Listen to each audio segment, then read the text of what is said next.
سب سے پہلا کام جب ہم نماز شروع کرتے ہیں، سب سے پہلا کام ہاتھ اٹھانا ہے، اللہ اکبر کہہ کر ہاتھ اٹھانا ہے۔ یہاں یہ بھی عرض کر دوں کہ جو نیت کرنا ہے، نیت یہ اصل میں دل کا عمل ہے۔ آدمی کے دل میں یہ ارادہ ہو کہ میں نماز پڑھ رہا ہوں تو بس نیت ہو گئی۔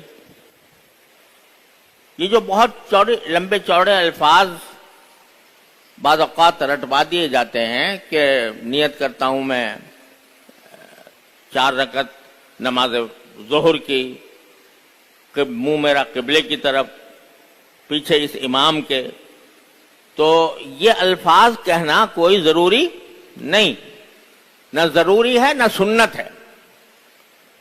یہ محض لوگوں نے اس لیے بنا لیے تاکہ استحضار ہو جائے، دھیان آ جائے کہ بھئی میں نماز پڑھ رہا ہوں۔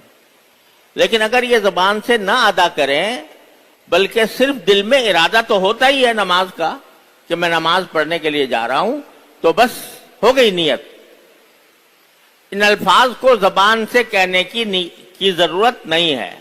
میں نے ایسے منظر دیکھے ہیں کہ امام رکوع میں ہے اور جا کر آدمی رکوع میں شامل ہو سکتا ہے، لیکن وہ پہلے کھڑا ہو کے وہ پہلے یہ سارے لٹے ہوئے الفاظ کہتا ہے کہ میں نیت کرتا ہوں 4 رکعت نماز ظہر کی، منہ میرا قبلے کی طرف، پیچھے اس امام کے، اتنے وہ کہہ رہا ہے، اتنے وہ رکوع سے اٹھ گیا امام، تو خامخواہ رکعت چلی گئی۔ تو یہ زبان سے نیت کرنا کوئی سنت بھی نہیں، ضروری بھی نہیں، اور نہ اس کی وجہ سے کوئی رکعت چھوڑنی چاہیے، بلکہ نیت نام ہے دل کے ارادے کا۔ جب آپ آ رہے ہیں نماز کے لیے تو ظاہر ہے دل میں یہ نیت ہے کہ میں نماز پڑھنے جا رہا ہوں، تو نیت حاصل ہو گئی۔ ان الفاظ کو زبان سے کہنے کی ضرورت نہیں ہے۔ ہاں کہہ لے کوئی شخص تاکہ نیت کا استحضار ہو جائے تو کوئی برا بھی نہیں، کوئی ناجائز بھی نہیں، بشرطے کہ اتنا وقت ہو کہ کہہ سکے۔ اگر اتنا وقت ہی نہیں ہے تو اس کو نہ رکعت چھوڑ دے ان الفاظ کی وجہ سے، یہ غلط بات ہے۔ لہذا نیت تو ہو گئی، جب آ رہے ہیں تو نیت ہی ہے، اور ظاہر ہے کہ آدمی سوچتا ہوا آتا ہے کہ بھئی میں جمعہ کی نماز پڑھنے جا رہا ہوں، میں ظہر کی پڑھنے جا رہا ہوں، میں فجر کی پڑھنے جا رہا ہوں، تو یہ سب کچھ موجود ہے دل میں، وہ کافی ہے۔ اس کے بعد جو سب سے پہلا کام ہے ہاتھ اٹھانا۔ ہاتھ جو ہے وہ سنت کے مطابق اٹھائیں، یہ جس طرح میں اٹھا رہا ہوں، یعنی ہاتھ کی جو ہتھیلیاں ہیں وہ قبلہ رخ ہونی چاہیے، اور اس طرح اٹھائے کہ اس کی جو یہ انگوٹھا ہے وہ کان کی لو کے برابر ہو جائے۔ مل جائے اس سے تو کوئی حرج نہیں ہے، لیکن ملنا کوئی ضروری نہیں، اس کے برابر ہو جائے، بس اس طرح۔ تو یہ سنت کا طریقہ ہے کہ جب ہاتھ اٹھائے آدمی تو قبلہ رخ، اس کی ہتھیلیاں قبلہ رخ ہوں، تو قبلہ رخ ہوں گی تو ہاتھ اٹھانا درست ہو گیا، سنت کے مطابق ہو گیا۔ اب اس میں لوگ مختلف طریقے اختیار کرتے ہیں، کوئی اس طرح اٹھا لیتا ہے، ایسے ہاتھوں کو ایسے کر کے اٹھا لیا اس نے، اور ہتھیلیوں کا رخ جو ہے وہ کانوں کی طرف ہے، اور کوئی تو کان ہی پکڑ لیتا ہے۔ تو یہ کوئی طریقہ یہ سنت کے مطابق نہیں ہے۔ سنت کے مطابق یہ ہے کہ آدمی اس طرح ہاتھ اٹھائے۔ جب اس طرح ہاتھ اٹھا لیا تو اس کا مطلب بھی سمجھو۔ اس ہاتھ اٹھانے کا مطلب یہ ہے کہ میں نے نماز کے علاوہ ہر دوسری چیز سے میں نے ہاتھ اٹھا لیے ہیں، یعنی اب میں کسی اور کام میں مشغول نہیں ہوں گا سوائے نماز کے۔ دستبردار ہو گیا، اردو میں یہ لفظ بھی استعمال ہوتا ہے، دستبردار، کسی چیز سے دستبردار ہو گیا، یعنی اس کی ذمہ داری اس نے اپنے ہٹا لی۔ تو ہاتھ اٹھانے کے معنی ہے دستبردار ہو جانا، یعنی ہر دوسری چیز سے اپنے آپ کو فارغ کر لینا، یہ ہے ہاتھ اٹھانے کے معنی۔ اور اسی کے ساتھ کہا گیا اللہ اکبر،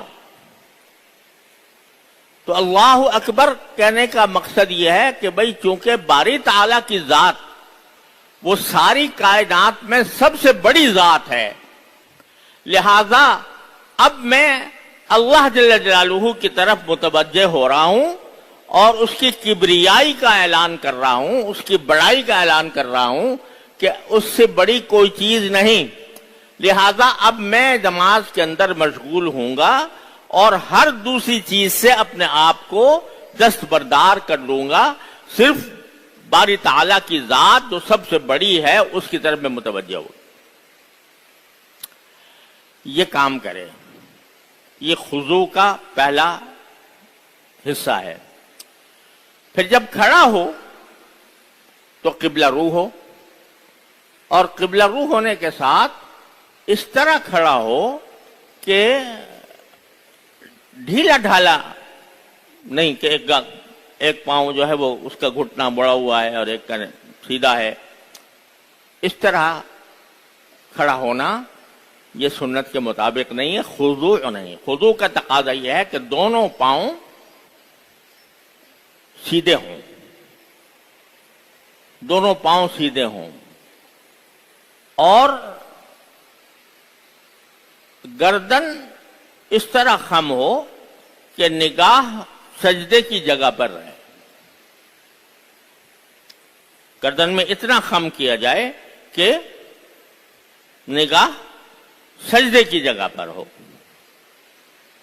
آگے ادھر ادھر سامنے ادھر ادھر دیکھنا، سامنے دیکھنا ایسا نہیں، بلکہ نیچے نگاہ نیچی ہو، گردن صرف اتنی جھکی ہوئی ہو کہ جس سے نگاہ زمین پر سجدے کی جگہ پڑ رہی ہو۔ بہت زیادہ جھکا لینا کہ تھوڑی جو ہے وہ سینے سے مل جائے، یہ بھی مکروہ ہے۔ بعض لوگ یہ سمجھتے ہیں کہ بھئی خضوع خشوع کا ایک تقاضا یہ ہے کہ جتنا گردن نیچے کرو گے اتنا ہی خضوع خشوع زیادہ ہوگا، یہ بات صحیح نہیں۔ گردن کو بہت جھکا کر تھوڑی کو سینے سے ملا دینا اس میں کراہت ہے، بلکہ سیدھا کھڑا ہو آدمی اور صرف اتنی جھکی ہو گردن کہ نماز سجدے کی جگہ پر لگا۔ اب دیکھو یہ پہلا قدم ہے خضوع و خشوع حاصل کرنے کا۔ اگر آدمی جا کے اللہ اکبر کہہ کے کھڑا ہو گیا اور دیکھ رہا ہے سامنے، تو خضوع و خشوع حاصل نہیں ہوگا۔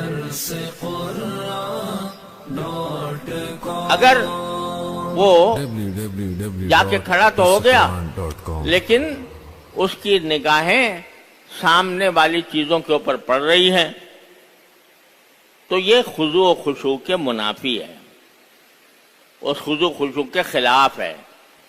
لہذا بس اتنی گردن جھکائی جائے کہ جس سے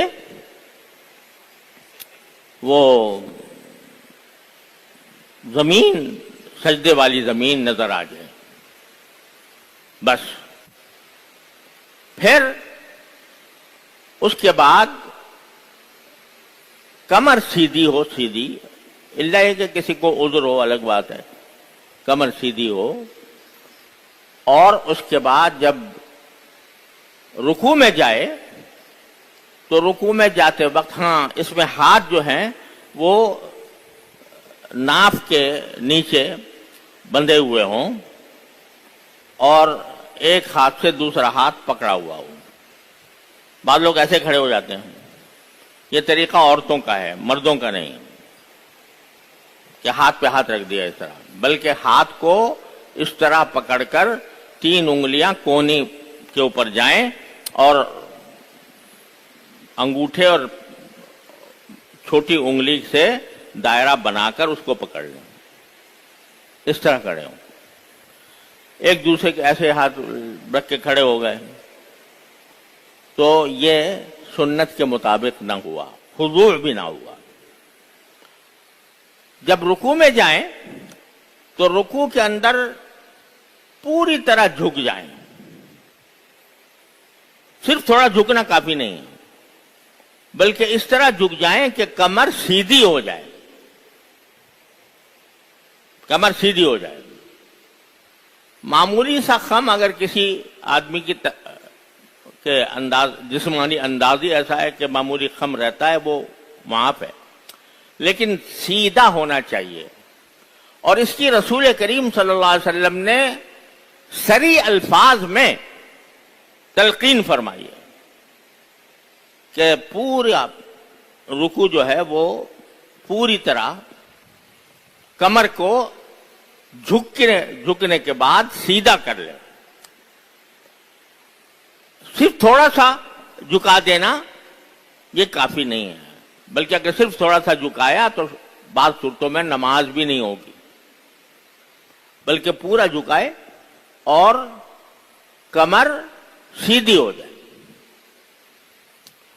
اور اس میں پھر سبحان ربی العظیم، سبحان ربی العظیم، سبحان ربی العظیم 3 مرتبہ یا 5 مرتبہ یا 7 مرتبہ جتنا توفیق ہو وہ کہے۔ اس وقت تک رکوع سے نہ اٹھے جب تک کہ کمر سیدھی نہ ہو گئی ہو، اور پھر جب کھڑا ہوگا سمع اللہ لمن حمدہ کہنے کے لیے تو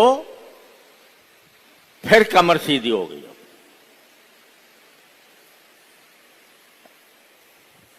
یہ بھی واجب ہے کہ کمر کو سیدھا کر لیں۔ یعنی یہ جو بعض اوقات لوگ جلدی میں نماز پڑھتے ہیں تو تھوڑا سا جھکے، پوری کمر سیدھی نہیں ہوئی، اور پھر اٹھا لیا، اور اٹھا کر بھی سیدھے نہیں ہوئے پوری طرح، سجدے میں چلے گئے۔ اس سے بعض اوقات نماز نہیں ہوتی۔ نماز نہیں ہوتی کے معنی نماز واجب الاعادہ ہوتی ہے، اس کو دہرانا واجب ہو جاتا ہے۔ تو آدمی رکوع کے اندر پورا کمر سیدھی کرے، اور جب کھڑا ہو تو پھر کھڑے ہو کر بالکل سیدھا کھڑا ہو جائے، کمر میں کوئی خم، کمر میں کوئی جھکاؤ باقی نہ رہے۔ اس وقت سمع اللہ لمن حمدہ ربنا لک الحمد کہے۔ ربنا لک الحمد بھی کہہ سکتے ہیں، ربنا ولک الحمد بھی کہہ سکتے ہیں، اللہم ربنا ولک الحمد بھی کہہ سکتے ہیں۔ تینوں کلمات ممکن ہیں اور تینوں ثابت ہیں۔ کھڑے ہو گئے تو اتنا کھڑا ہو کہ تھوڑا اطمینان ہو جائے، بلکہ حدیث میں رسول کریم سرور دو عالم صلی اللہ علیہ وسلم کا معمول یہ بیان فرمایا گیا ہے کہ آپ رکوع سے جب کھڑے ہوتے تھے تو تقریباً اتنی ہی دیر کھڑے رہتے تھے جتنی دیر آپ نے رکوع میں گزاری۔ یعنی اگر آپ نے رکوع کے اندر سبحان ربی العظیم 3 مرتبہ پڑھا تو جتنی دیر میں سبحان ربی العظیم 3 مرتبہ پڑھا جاتا ہے اتنی دیر کھڑے رہے، فوراً سجدے میں نہیں جاتے تھے، بلکہ تھوڑی دیر کھڑے رہتے تھے۔ اور اگر 5 مرتبہ پڑھا ہے سبحان ربی العظیم تو تقریباً اتنا ہی 5 مرتبہ کہنے کے بقدر کھڑے رہنا۔ یہ سنت آج کل متروک ہو رہی ہے، یہاں تک کہ ائمہ حضرات بھی اس کا پورا خیال نہیں کرتے کہ جب آدمی کھڑا ہو رکوع سے تو اتنی دیر کھڑا رہنا چاہیے، تقریباً اتنا جتنا وہ رکوع میں جتنا وقت گزرا ہے۔ یہاں تک کہ جب رسول کریم سرور دو عالم صلی اللہ علیہ وسلم سے منقول ہے کہ اگر رکوع میں آپ نے بہت زیادہ تسبیحات پڑھی، دیر تک رکوع کیا، تو جب کھڑے ہوتے تھے تو اتنی دیر کھڑے ہوتے تھے کہ صحابہ کرام فرماتے تھے کہ بعض اوقات ہمیں خیال ہوتا ہے کہ آپ بھول تو نہیں گئے آگے سجدے میں جانا۔ اتنی دیر کھڑے ہوتے تھے کہ صحابہ کرام فرماتے ہیں کہ ہمیں خیال ہوتا تھا کہ کہیں ایسا تو نہیں ہے کہ آپ سجدے میں جانا بھول گئے ہوں. اتنی دیر کھڑے ہوتے تھے جب تسبیحات زیادہ پڑی گئی ہوں. لہذا آدمی جب کھڑا ہو تو فوراً سجدے میں نہ جائے کھڑے ہو کر، بلکہ اتنی دیر ٹھہرے جتنی دیر وہ رکوع میں رہا یا اس کے لگ بھگ قریب. یہ ہے صحیح طریقہ، یہ خضوع ہے سارا. اگر اس میں کوئی کمی ہو رہی ہے تو خضوع میں کمی ہو رہی. اور اس کے بعد جب سجدے میں جائے تو سجدے میں جا کر پیشانی ٹکنا بھی ضروری اور ناک کا ٹکنا بھی ضروری. پیشانی بھی ٹیکے، ناک بھی. اور وہاں پر بھی اطمینان کے ساتھ سجدہ اس طرح کرے کہ کمر وہ ڈھلان کے ساتھ سیدھی ہو جائے، یعنی مطمئن ہو جائے اطمینان کے ساتھ.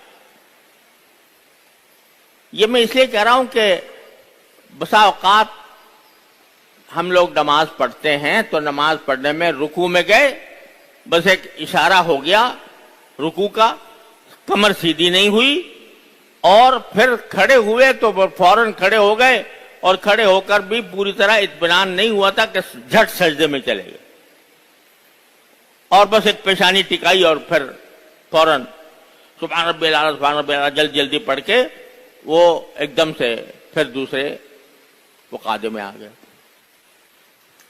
سجدے کے بعد سجدے میں ہونا یہ چاہیے کہ یہ ہاتھ کی انگلیاں برابر ہوں، ملی ہوئی ہوں. یہ سمجھ لو کہ رکوع کے اندر جب آدمی گھٹنے پر ہاتھ پکڑتا ہے، گھٹنے کو پکڑتا ہے ہاتھ کا، تو اس میں انگلیاں پھیلی ہوئی ہونی چاہیے ایسے.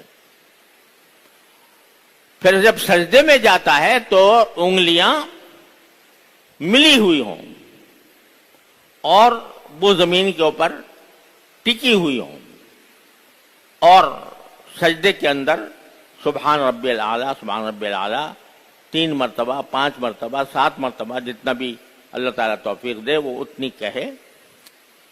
اس حالت میں کہے کہ اطمینان ہو گیا ہو سجدے میں جا کر، جلد بازی میں سجدہ نہ کرے بلکہ اطمینان ہو گیا ہو. چلو 3 مرتبہ ہی کہہ لو، لیکن سجدے کو سجدے کی طرح ادا کرو کہ سجدے بھی، پیشانی بھی، ناک بھی ٹکی ہوئی ہو اور کمر جو ہے وہ متوازن ہو.